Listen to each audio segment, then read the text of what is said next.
अस्सलाम वालेकुम नाज़रीन, मैं हूँ फातिमा और आप देख रहे हैं वॉइस ऑफ मकरान। पंचकोट से रिपोर्ट कर रहे हैं कादिर बख्श संजरानी। पंचकोट में 5 रोज़ा पोलियो मुहिम का इफ्तिताह RHC तस्ब में हुआ।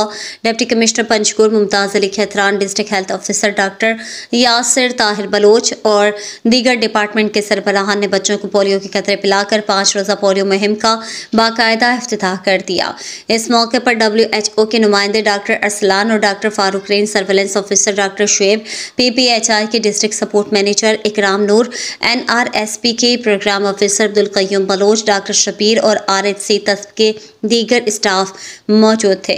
DHO डॉक्टर यासिर ताहिर ने कहा कि 5 रोज़ा पोलियो मुहिम 26 फरवरी 2024 से शुरू होगा और 1 मार्च 2024 तक जारी रहेगा, जिसमें महकमा सेहत की टीमें घर घर जाकर पैदाइश से लेकर 5 साल तक के बच्चों को पोलियो और विटामिन ए के कतरे पिलाएंगे। उन्होंने कहा कि पंचकोट में 31 यूनियन काउंसिल्स में कुल 49,689 बच्चों को पोलियो के कतरे पिलाए जाएंगे।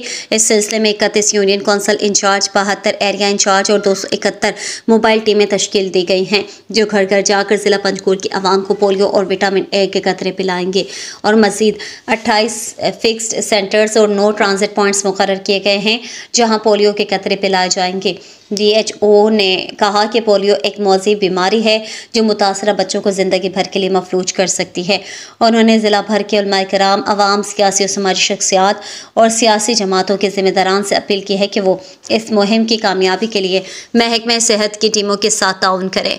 इस दौरान डिप्टी कमिश्नर ने कहा कि पंचकोट के अवाम और उलमाए कराम समेत हर मकतब फ़िक्र के लोगों को चाहिए कि पोलियो मुहिम की कामयाबी के लिए महकमा सेहत की टीमों के साथ ताउन करें, ताकि मुल्क पोलियो जैसे मौजी बीमारी से पाक हो। इस सिलसिले में पोलियो से बचाव के लिए DHO, डिप्टी कमिश्नर पंचकोट और दीगर की सरबराही में एक आगाही वॉक का भी एहतमाम किया गया।